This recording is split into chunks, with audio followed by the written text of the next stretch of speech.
Number 10. BIZARRO Green Lantern. This version of Green Lantern comes to us from the BIZARRO Super Friends team, who actually appeared to be a Yellow Lantern as opposed to a Green Lantern. I suppose yellow is like the opposite?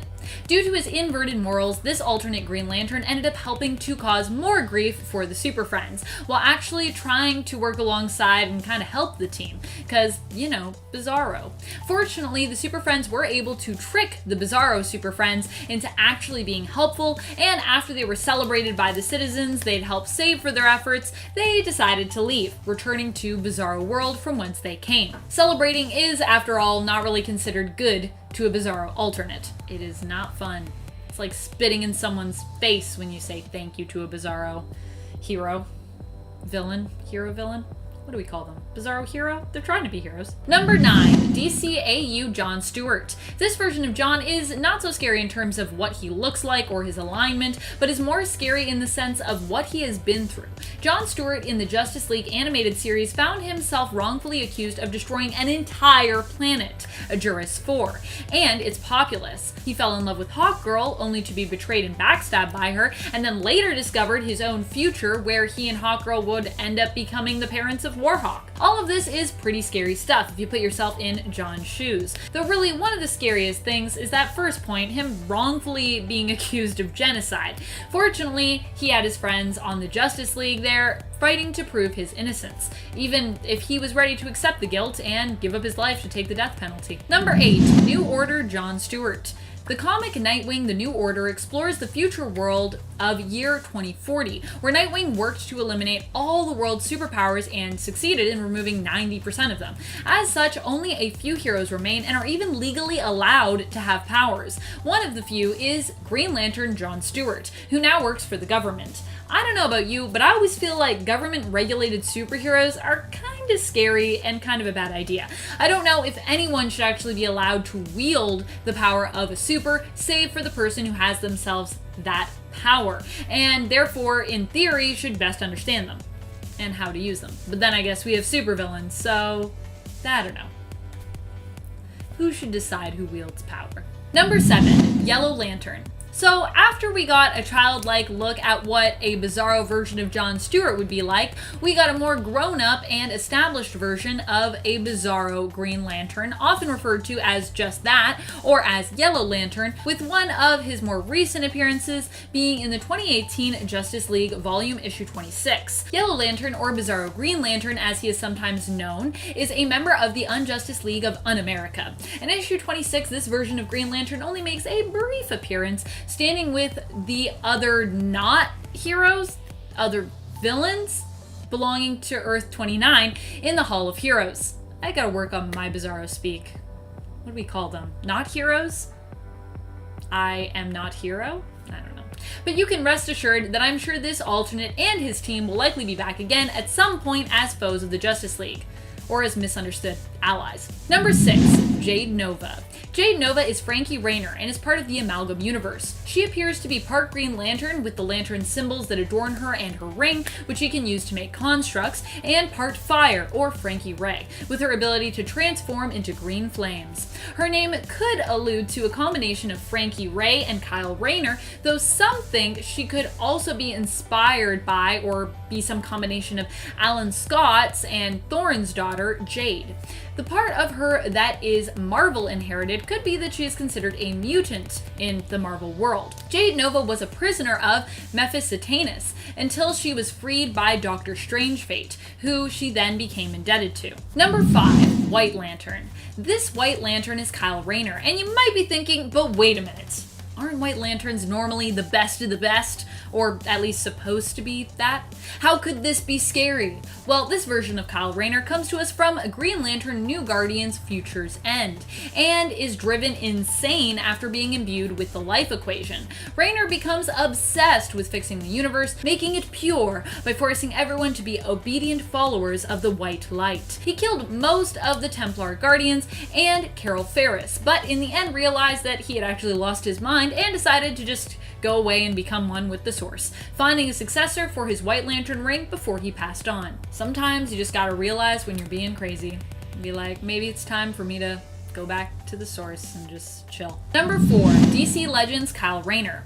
The stories told in the game DC Legends often mimic the stories of the comics, while sometimes deviating from the original source material somewhat to tell their own stories as well. So it's unsurprising that one of the stories that the game decided to tackle was that of Kyle Rayner becoming Parallax, which also happens in the game and in the comics. This alternate version of Kyle Rayner now wears a costume similar to his own but mashed up with Hal Jordan's Parallax outfit. He also has a thick white streak down the middle of his hair, like how Jordan's gray temples were later retconned to be explained by Parallax slowly growing stronger within him, feeding on Jordan's fear. Sinestro is the one to blame in the game, like in the comics, for this transformation of Kyle Rayner. Fortunately, fellow Green Lanterns Hal Jordan, Guy Gardner, and John Stewart helped to save the day and free Kyle from Parallax's influence. Number 3, Power Ring.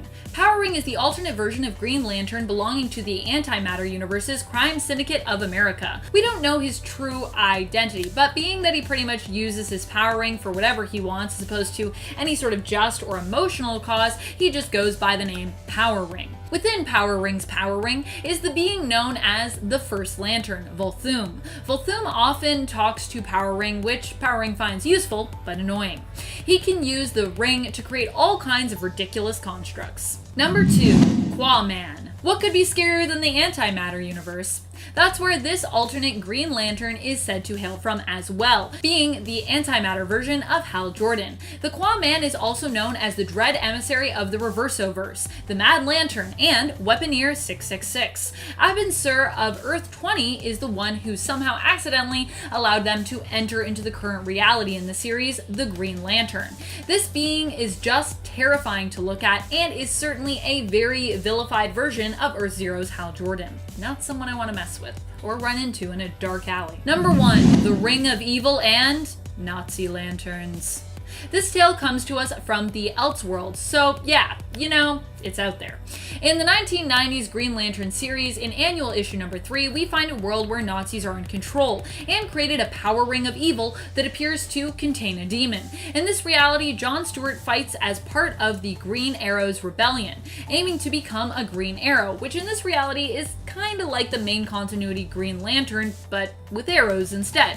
They have a very similar oath. Guy Gardner in this reality is a jerk, surprise surprise, who continues to stay loyal to the Nazis, and Hal is somewhere kinda in between, being given the power ring and originally wanting to give in to its evil until his old flame, Carol Ferris, urges him to fight against the evil within it. In the end, Guy kills Hal and John Stewart ends up taking the ring and bending it to his will, fighting against the evil within it and finally purging the ring of evil for good. Number 10, Kingdom Come. In the Kingdom Come universe of Earth 22, Green Lantern Alan Scott actually found a way to integrate his own lantern into his armor, making him even more powerful than before. In the comic, he looks like a massive green knight. Although he looks terrifying, he is actually meant to be one of the good guys, and after waiting years for an alien threat that never appears, he ends up joining with the Justice League. So in terms of what makes him frightening, it's simply his appearance and his insane power levels, though he does still have his weakness to wood, as he himself is still one of the good guys. Although in Kingdom Come it also kind of depends on which side you're on in terms of who you consider to be the good guys. Number 9, Bat Lantern. What's scarier than the Dark Knight Batman? How about the Darkest Knight? Coming from the alternate Earth of Earth 32, Bruce Wayne ended up being the one to be given a Green Lantern power ring, and chosen as a replacement for Abin Sur instead of Hal Jordan. This version of Green Lantern is obviously a little more dark, as is the way with Bruce Wayne's vigilante attitude normally. Bat Lantern was actually kind of responsible for the death of alternate Hal Jordan Green Lantern from Earth 5 in the story Countdown Arena. Number 8, Leonard Lewis. Or Len Lewis as some like to call him. This version of Green Lantern belongs to the Just Imagine universe of Earth 6, and is very different from most versions of the Green Lanterns that you have come to know and love. He was created when DC allowed comic legend Stan Lee to create kind of whatever he wanted using the names of their supers, and so Leonard Lewis was born. He is a professor who became the champion of the old Tree of Life, the Yggdrasil tree. The Tree of Life granted him divine elemental powers, making him him one of the most powerful alternate versions of the Green Lantern out there. The power also turned him literally green and glowing, and so he took up the name Green Lantern.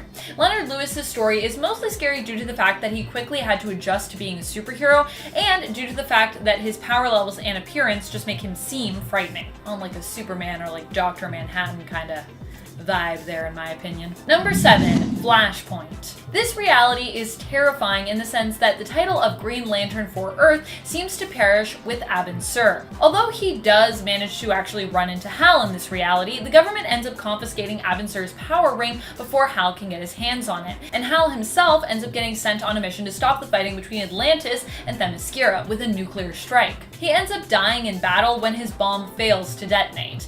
Although this means that he isn't really specifically an alternate Green Lantern in this reality, Hal Jordan is known as being one of the most iconic of Earth's Green Lanterns, normally.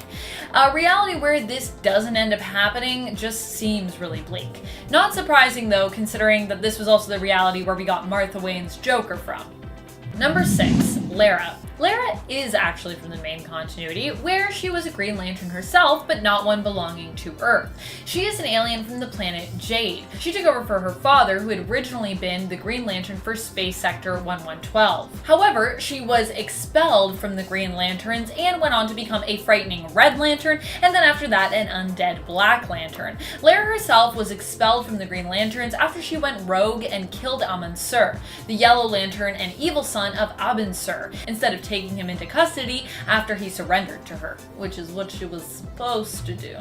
Because, you know, Green Lanterns don't really kill people. They're not supposed to do that. Number 5, Atomic Green Lantern. This is a tragic alternate version of Hal Jordan's Green Lantern. He originates from the DC MOBA game Infinite Crisis. This version of Hal Jordan found himself crushed by rubble while searching beneath the ruins of a building for survivors. His ring malfunctioned and his construct collapsed, leaving the rubble to fall on top of him and leave him buried. As a result of his injuries, his right arm actually had to be amputated, and his ring was pushed deep into his chest.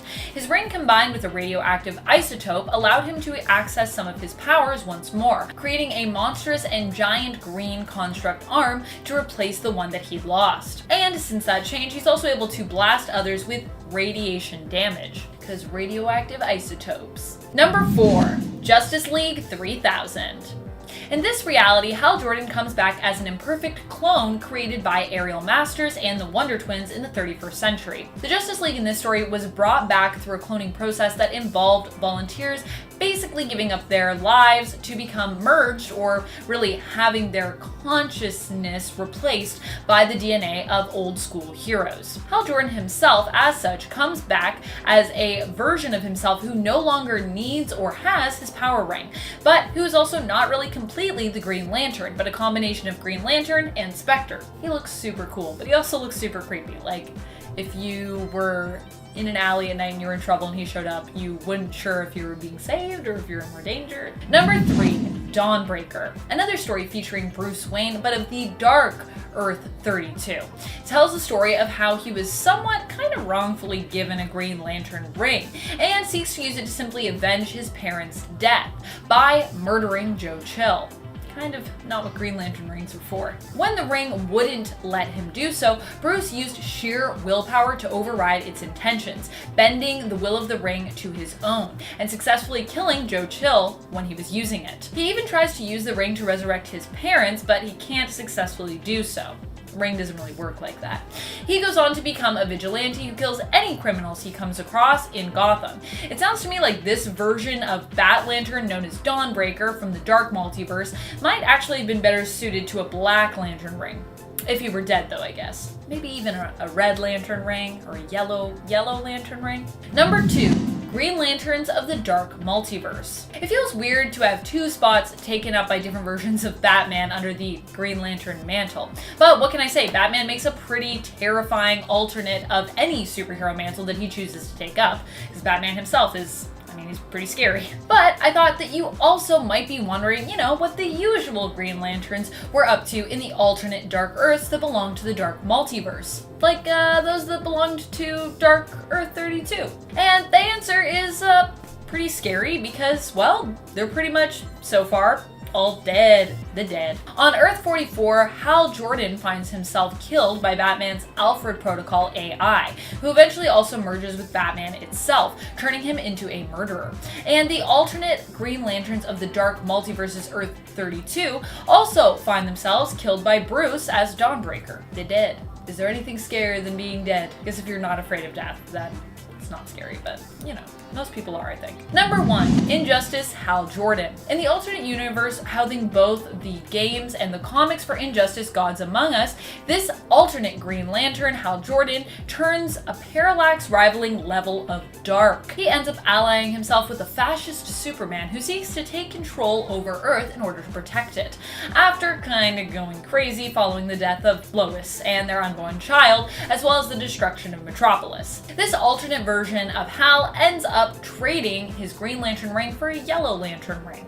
Unsurprisingly, because, you know, like I said, Parallax level here. He works with the villainous Superman and even murders fellow Lantern Guy Gardner. Yikes. Although, I mean, that's better than Parallax, who murdered a lot of people. Number 10, we have Jason and Jenny Allen. Now, if you're not familiar with this pair of twins, don't fret too much because there is little information about them out there. However, their control over the emotional electromagnetic spectrum makes them incredibly interesting, and that is why I included them on this list today. We get introduced to them in the Justice League Legacy storyline that takes place in an alternate future where the children of the Justice League fight off the darkness, a large mass of pure negativity that possesses the Justice League and causes the downfall of their world. As the kids of Barry Allen and Jessica Cruz, both Jason and Jenny possess green power rings, making them the Green Lanterns of this timeline. However, what really sets them apart is their ability to create hard light constructs of different colors despite not possessing those power rings. With both possessing the potential to wield all the colors of the emotional spectrum, Jenny has shown the ability to create yellow, orange, and blue light constructs, and Jason has created red and blue light constructs as well, making them both some of the most adaptable lanterns out there. Now, if you want to check them out for yourself, they appear for the first time in 2017's Justice League Volume 3, number 26. Coming in at number 9, we have Green Lantern from Earth 9. Sometime after the death of the second Atom on Earth 9, we are introduced to a sudden wave of superhuman champions, and among them is the heroine known as the Green Lantern, or Lady of the Lantern. However, her origins are not really known, and there are actually 3 theories on who her secret identity is. The first says that she's the murdered archaeologist Lois Lane, and after her body was dumped in the Atlantic Ocean, she was found by mermaids or angels or something and was revived and given the powers that she has now. The second states that a pair of twin sisters, one good and one evil, fought a battle over some mystical powers. The good sister won and placed the mystical power in the lantern, and then she dedicated herself to fighting forces that make others suffer. The third and final, and probably the most probable in my opinion, is that she is the sorceress Zatanna, who is sent on a mission by the Dark Circle of Magicians to find the lantern. After many years, when she finally found it, she decided to keep it for herself, and well, the rest is kind of history. Either way, the mystery around her origins makes her all the more interesting, and man, I just really want to know more. Equipped with the Green Lantern, an old Chinese style lantern suspended from a hook, she possesses the ability to teleport, travel dimensions, and even resurrect the dead for a short period of time so they can carry out any unfinished business before fully passing on. Designed by Dan Jurgen with the intent of creating a unique and very, very old Green Lantern, why not check her out for yourself in 1997's Tangent Comics Green Lantern number 1. Coming in at number 8, we have Jade. As the daughter of the original Green Lantern and his foe Thorn, Jennifer Lynn Hayden has the ability to harness the power of the Starheart, which was the main power source of her father's powers. Making her first appearance back in 1983 in All-Star Squadron number 25, she briefly served as Earth 2's Green Lantern after she was given a power ring from Kyle Rayner when she briefly lost her powers. However, they were eventually restored to her during Rayner's brief tenure as the godlike being Ion. Like her father, she is capable of creating green hard-light objects thanks to the star mark on her palm, and she can fly. However, what really sets her apart from other lanterns is that she has no need to recharge her powers thanks to her connection to the Starheart, and she also shares powers with her mother as well. Thanks to these extra powers, she can manipulate plants at her will, and her skin actually contains chlorophyll, allowing her to use photosynthesis like a plant. She met an untimely death at the hands of Alexander Luthor Jr., however, while trying to stop him from tearing the universe into a multiverse, but was eventually resurrected by the Black Lantern Corps during the Blackest Night, and you know, that kind of led to her being killed again by Kyle Rayner by blowing her head off. Check out her origins for yourself, and well, why not let me know what you think in the comments below.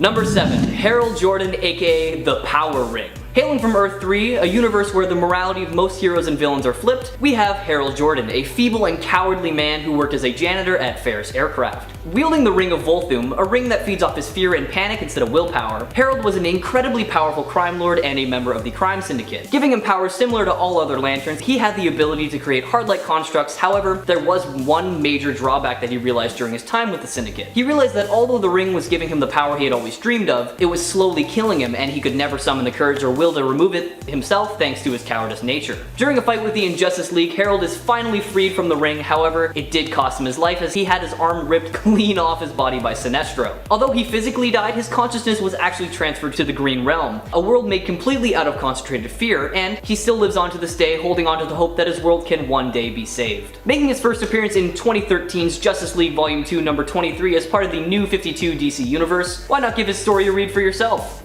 Number 6. Jessica CRUZ. During the crime syndicate's rule on Prime Earth, Jessica CRUZ is unwillingly and forcefully chosen to be the next and final wielder of the Ring of Volthoom thanks to her PTSD and debilitating anxiety. Completely under the control of the ring, she was forced to attack her hometown, but thanks to Batman and the other Justice League and all their kind words, she was able to overcome the power of the ring and take control fully. Under the tutelage of Hal Jordan, she was fully taught how to control her ring and eventually mastered the use of it. Unfortunately, killed by the Black Racer during the events of the Darkseid War after jumping in the path of the Black Racer to save the Flash, she was freed from the Power Ring's control as it was completely destroyed alongside her. Impressed by her ability to overcome fear, she was then tracked down, resurrected, and given a Green Lantern ring, making her the Earth's newest Green Lantern alongside her soon-to-be crime-fighting partner, Simon Baz. Now, the two didn't always get along. However, after being forced to work together after Hal merged their power battery into one, the two did learn to accept each other's differences and work together after many close calls. Check out Jessica CRUZ as Power Ring and the Green Lantern for yourself, starting with 2014's Justice League Volume 2, number 30.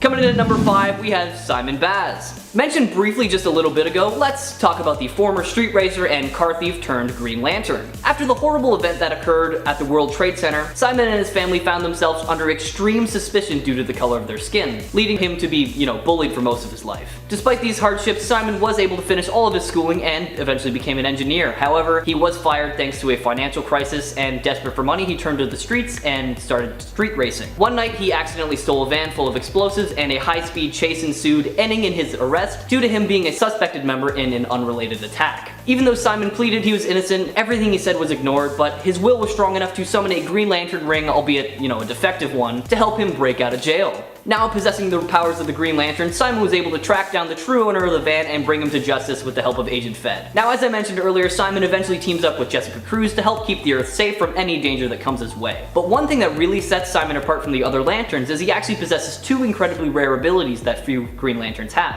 One being Emerald Sight, which allows him to see glimpses of the near future, allowing him to prepare for anything that comes his way, and the other being the ability to heal others through sheer willpower. Something that was, thought to be completely impossible until right then. First appearing in 2012's The New 52 FCDB Special Edition number 1, give his story a read for yourself. I'm sure you'll all really like it. Number 4, Guy Gardner. From the Prime Earth universe, we're going to be talking about Guy Gardner, the colorblind, ring-swapping Green Lantern of Sector 2814. Estranged from his father and, most of his family after resigning from the Baltimore Police Department, it's needless to say that Gardner has some underlying daddy issues that he will probably never address. After his brother was shot during a drug bust, Guy rushed him to the hospital in hopes of saving his life. However, he wasn't fast enough. But luckily for him, on his way, he was found by a Green Lantern ring thanks to his overwhelming ability to overcome great fear, and that allowed him to get his brother safely to the hospital. As the only Green Lantern on Earth at that time, Guy had a lot of responsibility on his shoulders. However, not everyone was on his side when it was revealed that the Guardians were secretly sabotaging him from behind the scenes. Gardner was eventually asked by Hal Jordan after the battle against the Third Army to go undercover and join the Red Lantern Corps, and in no time he actually became their leader and changes almost everything for the better by keeping everyone and everything safe from Atrocitus and allowing the Red Lanterns to cause only justice-based murders. Later, he once again joins forces with the Green Lanterns to defeat Relic, and Guy and the Red Lanterns are given guardianship over Sector 2814 alongside Simon Baz. Check out his New 52 appearance in 2011's Green Lantern Corps Volume 3 number 1, or if you want to see him in his very first appearance, take a look at 1968's Green Lantern Volume 2 number 59. Number 3, Kyle Rayner. Another Prime Earth inhabitant, Kyle Rayner is the 4th human Green Lantern and one of the most powerful to ever exist, having also been a White Lantern and a host of Parallax and Ion. In addition to his green power ring, Rayner was actually chosen to wield the other 6 rings of the emotional electromagnetic spectrum, making him the hybrid lantern for quite some time, before he was overwhelmed by the sheer power and all his rings aside from his green and orange ones were destroyed. During the rise of the Third Army, we see Kyle prepare for a fight with the Guardians of the Universe, and he sets out to master the powers of all the other rings, beginning with the Red of Rage. Later during the events of Lights Out, we see him wield the sheer power of the white light to protect himself against the Relic. However, this did cause the release of the Relic. After an insane journey and a battle with Relic alongside the other lanterns of every single color, Rayner is able to pull the beast through the source wall, causing them to both disappear, until it was confirmed that Relic transformed into a part of the wall. Thought to be dead, the other lanterns returned to their homes, but the Guardians stuck around to see Kyle emerge from the wall, and after learning how, it all works and where their energy supply comes from, the Guardians decide that the information he knows is much too vital and that Kyle's survival has to be kept a secret. Now, obviously there is so much more to Kyle Rayner's story, seeing that he made his first appearance back in 1994's Green Lantern Volume 3 number 48, so I highly recommend you read it for yourself, or maybe start with his New 52 appearance in 2011's Green Lantern New Guardians number 1 if you're looking for a more recent storyline. Number 2. John Stewart. Following in the footsteps of his predecessor Guy Gardner, John Stewart decided to forego a secret identity as the third Green Lantern of Earth. Once an architect, John was selected by the Guardians of the Universe as Hal Jordan's backup after Guy Gardner was seriously injured. Since his first appearance all the way back in 1971's Green Lantern Volume 2 number 87, we've seen John team up with some of the most powerful beings in the universe, including the Justice League, Dark Stars, Indigo Tribe, and even the United States Marine Corps. Although Hal was unsure if John was fit to be a Lantern at first because of his attitude toward authority figures, he has since proven himself time and time again to be worthy of the name Green Lantern, having played a massive role in the Sinestro Corps Wars, the War of Light, the Blackest Night, and the War of the Green Lanterns. However, he has had to do some things that have made him doubt his will, the biggest being the times he's had to destroy not one, but 2 worlds for the greater good. Now, if you're not familiar with John Stewart as the Green Lantern, I highly recommend you check out his story for yourself. He was actually the first Green Lantern I had ever heard of, so he does hold a very special place in my heart. And finally, number 1, we have Hal Jordan. Definitely the most well-known version of the Green Lantern, and the most deserving of the number 1 spot in my eyes. Hal Jordan is the first human to ever become a member of the Green Lantern Corps, and has been regarded on multiple occasions as the greatest Green Lantern of all time. For your sake, I won't go too deep into his backstory and all his accomplishments because we could be here for literal days, but I'll do my best to give you the highlights. Before becoming the Green Lantern, Hal was an Air Force pilot and was chosen by a green power ring for his ability to overcome great fear, like all the other Green Lanterns out there, which led him to becoming the Galactic Police Officer of Sector 2814. As one of the founding members of the Justice League, we've seen him take on the likes of pretty much every major villain in the DC Comics universe. One of Hal's most defining moments as a Lantern, and honestly one of my favorite moments in comic book history, was during the Blackest Night, when Hal became the White Lantern. After Necron separates Sinestro from the entity, Hal actually bonds with it and uses its power to transform the resurrected heroes into White Lanterns, dubbing them the White Lantern Corps, and they defeat Necron by reviving the Black Hand, severing Necron's link to the living plane. Basically, he became one of the most powerful beings in the universe and completely annihilated darkness itself. If you want to hear more about Hal Jordan, his origins and all his adventures, please let me know in the comments below, and maybe we'll dedicate an entire video to him. But in the meantime, why not read all about him for yourself, starting with 1959's Showcase number 22. Coming in at number 10, Simon Baz. First appearing in the New 52 FCDB Special Edition number 1, he's a Lebanese American born in Dearborn, Michigan. After seeing the attacks of the World Trade Center on the news when he was only 10 years old, he and his family faced ostracism because they were Muslim. His sister even got bullied and attacked physically, so Simon would have to intervene. And as years went on, he got an engineering degree, and shortly after that, a job at an automotive plant. After the financial crisis, he was let go and had to resort to stealing cars and reselling the parts just to make ends meet. He was also a great street racer and even made some dough that way. Accidentally stealing a truck filled with explosives, Simon ends up getting arrested and they suspected him as a terrorist, sending him over to Guantanamo Bay. Ignoring his pleas of innocence, Simon was nearly tortured. It was then a Green Lantern ring popped into the room to save the day, removing him from the facility. So what makes Simon stand out? Besides his strong origin story, he has emerald sight. Yeah, that's right, Simon Baz can see glimpses of the future. He also used to carry a gun with him even while wielding the Green Lantern ring. Why? Well, because he didn't trust a whole lot of people, and he wanted a backup in case the ring failed him, which it did a couple of times. The ring itself? It's actually 2 rings forged into 1. Come again? So when Hal Jordan and Sinestro were imprisoned in the Black Hand's Black Lantern ring, the 2 rings actually fused together, and the ring chose Frank Leminski first. Frank had purposely gotten a job at Arkham Asylum because he knew the ring picked its host based on willpower and overcoming fear. And it worked out for a bit because it ultimately decided that it made a mistake and found none other than You heard it, Simon Baz. Number 9, Guy Gardner. Making his first appearance in Green Lantern Volume 2, number 59, Guy Gardner was chosen to be the backup for Hal Jordan. The ring says you gotta have courage and willpower, but is it possible to maintain those characteristics whilst being a bad guy? A bad guy? Got him. Turns out it is very possible. While the events of the Blackest Night unfolded, Green Lanterns were exposed to other rings, and with his temper issues, he was bestowed the Red Lantern ring. He actually had both at one point. Christmas colors, fun, how beautiful. I mean, this guy may be a bit of a meanie, but ultimately with his willpower, he's proven that he can still be a hero after all. Nice. See, this is a character arc I would love to see in theaters. We need more Green Lantern movies like this. I mean, even in his early life, Guy was abused by his father Ronald. And I feel like these character arcs and backstories are important to see, especially when anger and willpower are balanced in his life story. These origins are relatable. Make it happen. Number 8, Chip. This one is too fun not to include. Making his first appearance in Green Lantern Volume 2, issue 149, Chip is, well, look it up, obviously. So basically, the Crapster army invaded Sector 1014, and once they killed that Green Lantern, Dr. Ubex took his army and went to his homeworld, Hyven. This little man Chip was sentenced to death to set an example. Don't do it, look at him, please. He was the leader of the Hyvenite resistance, so it made sense to do it, I guess. Chip was then visited by one of the Guardians of the Universe, gave him a Green Lantern ring, and Bob's your uncle. So one thing I love about this dude is that he's a chipmunk, squirrel looking thing. He's so cute, and as you may have noticed, but that doesn't stop him from killing it.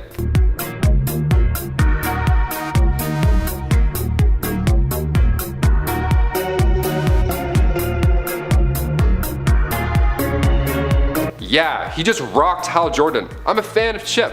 He even took on the Man of Steel himself in an Injustice Gods Among Us storyline. He attacked Superman by going after his mind. I feel like if you have a movie with this guy, it'll feel similar to how Rocket was portrayed in Guardians of the Galaxy. At first people are like, he's a little fluffy cute thing, and then bam, you get punched in the head like 10 times.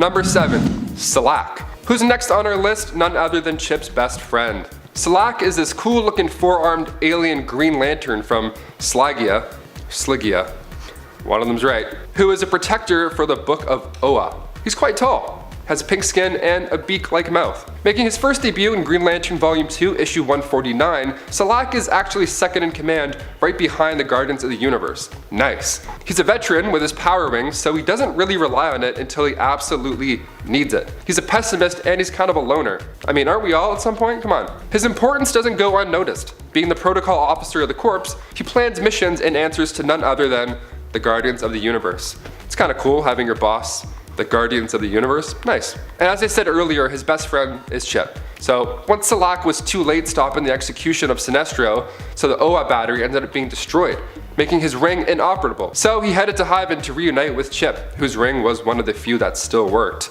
Clutch! So Salak acted as an advisor to him. What a power duo. I'd love to play Salak in a movie. I feel like I have the lankiness. I don't know. What do you think? He's taller than me. I mean, he's like 7 feet. I'm not too far off. Maybe. We'll see. Number 6, Chaselon. Your species have any problem with that? No, my arms are non-organic. I do, however, get silica mites. Fascinating. Perhaps we could consume refreshment together and speak of our adventures. That's a cool looking thing. Making his first appearance in the Green Lantern Volume 2, number 9, Chaselon is a being that can use 13 senses rather than our normal 5. The Green Lantern of Sector 1416 has a different appearance than usual, as you may have seen. I mean, look at him. So what exactly is this dude's deal? Well, he's from Barrio 3, which is a world where crystal life forms have dominated. So he's a sentient crystalline sphere, and like I said, can use 13 senses. Unreal. This dude's powers are super underrated, okay? He was given a power ring by the Guardians of the Universe due to his extensive willpower. He's also a member of the Alpha Lantern Corps and the Dark Stars, an intergalactic police force. Number 5, Hanu. Making its first appearance in Green Lantern Volume 3, issue 49, and also appearing in the 2011 Green Lantern film, Ayo, Hanu is a beast of brute force. He's originally from the planet Ovicron 6. The warriors there think that using a weapon is overrated, it's frowned upon. They say a weapon makes you weak. Okay, super badass. So he relies on his own strength rather than the ring. That's cool. Yeah, I have a ring, but you know, I'd rather just punch you in the head. It's easier. This sure did come in handy when he was freed from a prison from Hal Jordan and Guy Gardner. He tore the place up without even using the ring. And when he does use it, it's insane, okay? So during the Sinestro Corps War, he finally used the ring to punch through Horku. And Horku's the same species as Hanu, so that doesn't shine light on how strong this dude is. I don't know what will. Number 4, Alan Scott. The Golden Age Green Lantern, making his debut in 1940 back in the All-American Comics number 16. He's the first ever Green Lantern, so of course I'm going to include him in this list. He actually forged a Green Lantern from a meteor. This dude was around even before the Green Lantern Corps, so he's not too popular with the current run of things. So he gets his power in a much different way than all of the other Green Lanterns. He actually uses a ring that's magic based instead of being linked to the central battery on Oa. I feel like we need to see this origin story on this big screen ASAP. It's too cool to ignore. Number 3, SODAM Yat. Making his first appearance in Tales of the Green Lantern Corps Annual number 2 back in 1986, SODAM Yat is a guy from the Daxamite race who are cousins of the Kryptonians. Pretty sweet.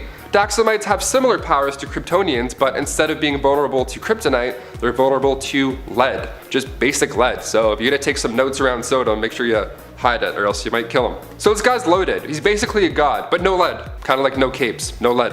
He doesn't even really need a ring. He's already so strong from the ion entity has given him an unbelievable strength. He always dreamed of being a space explorer, so once he noticed an alien spaceship crash near Earth, he found Tessog, and after his parents caught wind of the new friend, his parents killed Tessog and brainwashed Sodam to forget the whole thing. After seeing Tessog in a museum, dead, he was reminded of the actions that had taken place, so he reconstructed Tessog's ship and then was bestowed the Green Lantern ring. Nice, you did it, full circle. And he became the ultimate Green Lantern and the last member of the Corps. The prophecy came from none other than, drumroll, number 2, ABIN Sur. We all remember arguably the best part of the Green Lantern movie, the beginning. We find ABIN Sur after he crash landed on Earth before giving the ring to Hal Jordan. The purple alien is portrayed by none other than Jango Fett himself, Temuera Morrison. But who is this character and why is he so important? Making his debut in Showcase number 22, ABIN Sur was a Green Lantern from Sector 2814 and was the Green Lantern right before Hal Jordan as you saw in the movie. So before that, he actually visited Earth a handful of times. He teamed up with an ancestor of Hal Jordan in the American Old West to fight an alien named Traitor.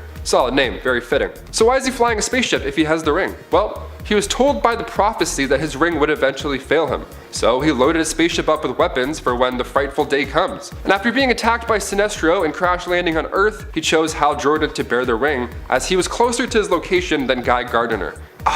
So close. Hal ended up using the ring to hide the body and his ship underneath a mountain. It's pretty cool.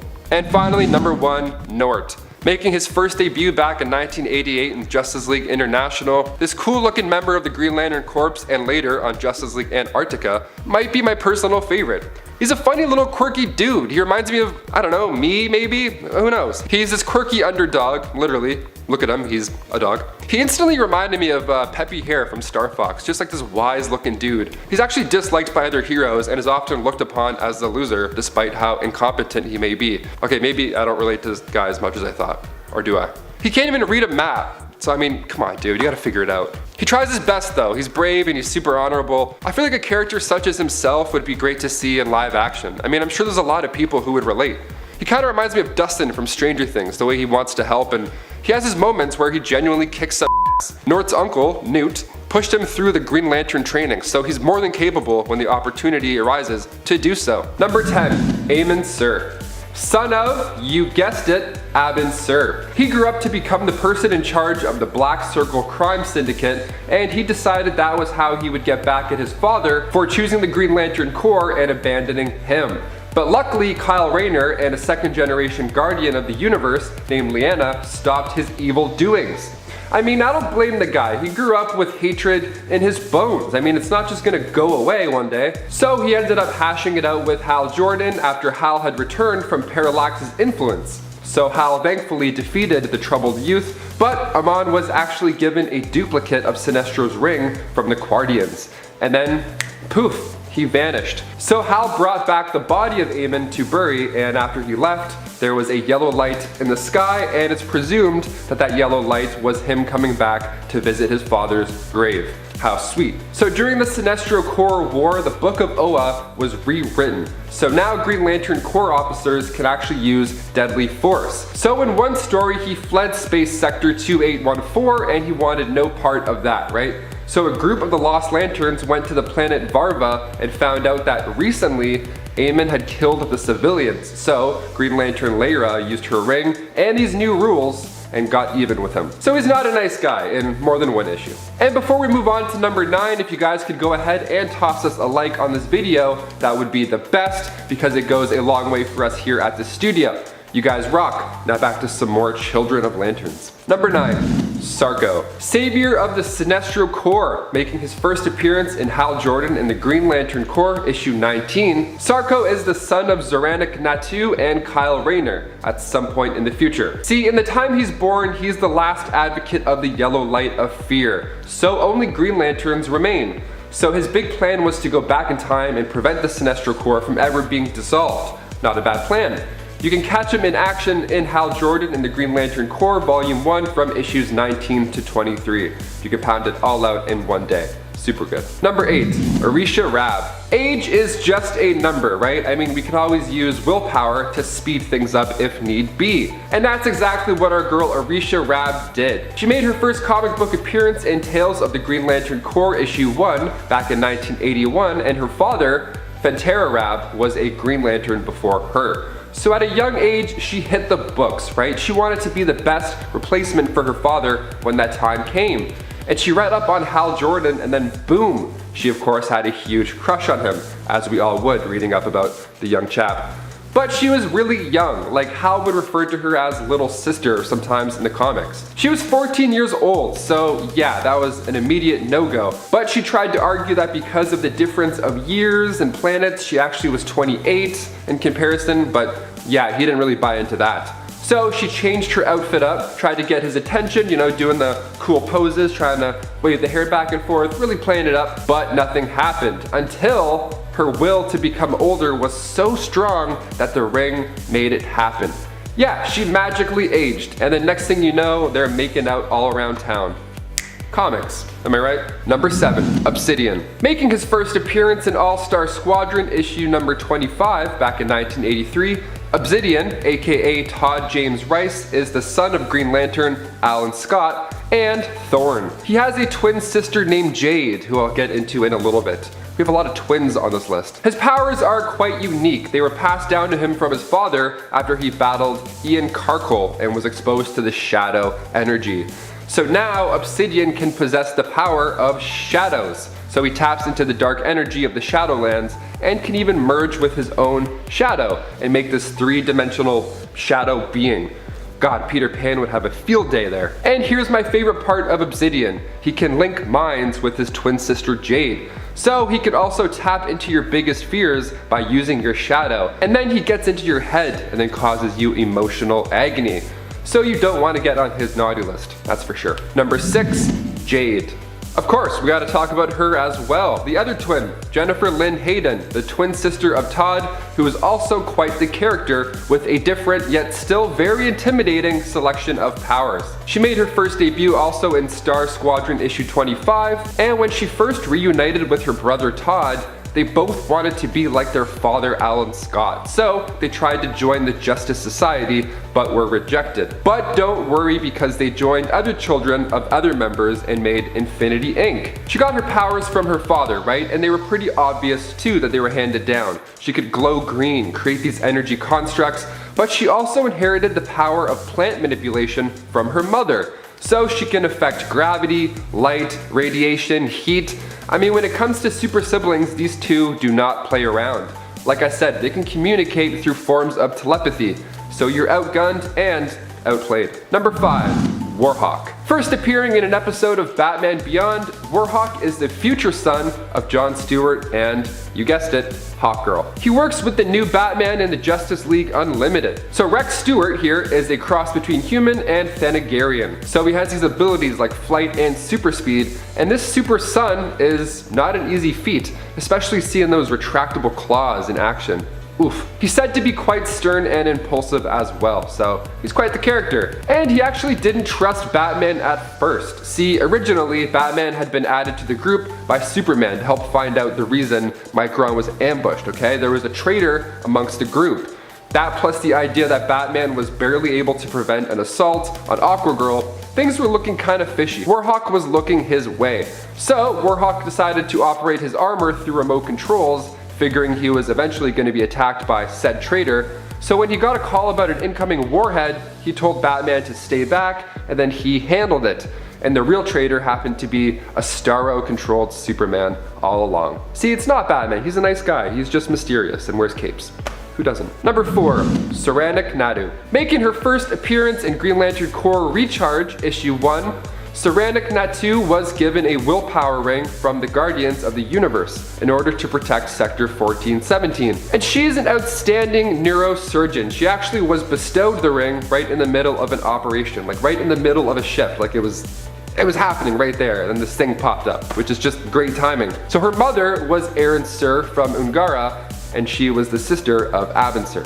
And her father, Sinestro, well, he used to be the greatest Green Lantern ever until he turned evil. She made her first debut as Sinestro in Green Lantern Corps Annual Volume 3, Issue 1 in 2013 as well. Number 3, Tai Pham. If the ring chose me for my strength, why does everybody act like I need a babysitter? Amen, that's what I'm talking about. The classic I'm too tough for a babysitter act might only fly if you're a Green Lantern, or young Green Lantern. He's actually one of the youngest Green Lanterns ever, only being 13 years old. And he is the grandson of Green Lantern Kim Tran. He's actually one of the only second generation Green Lanterns ever. So after John Stewart and the Guardians both confirmed, he officially became a Green Lantern, and even at his young babysitting age, he's now the proud protector of Coast City. Green Lantern Legacy is actually the first time that the character has been depicted as Asian American, and you can catch that story that premiered earlier this year in March. Or early in 2020 in March. Sorry, I just keep forgetting about 2020. Weird. Number 2, Nora Allen. Making her first debut in Justice League Volume 3, Issue 26, Nora Allen is the daughter of Barry Allen and Jessica Cruz. She's the older sister of the twins Jason and Jenny Allen, so she inherited super speed from her father, while the twins got more of the Lantern side of the powers, you know? Hence her name, Cruz, like Cruz, yeah, you got it. The speedster of the Future League, which actually came as a shock to comic book fans, especially fans of course, Iris West.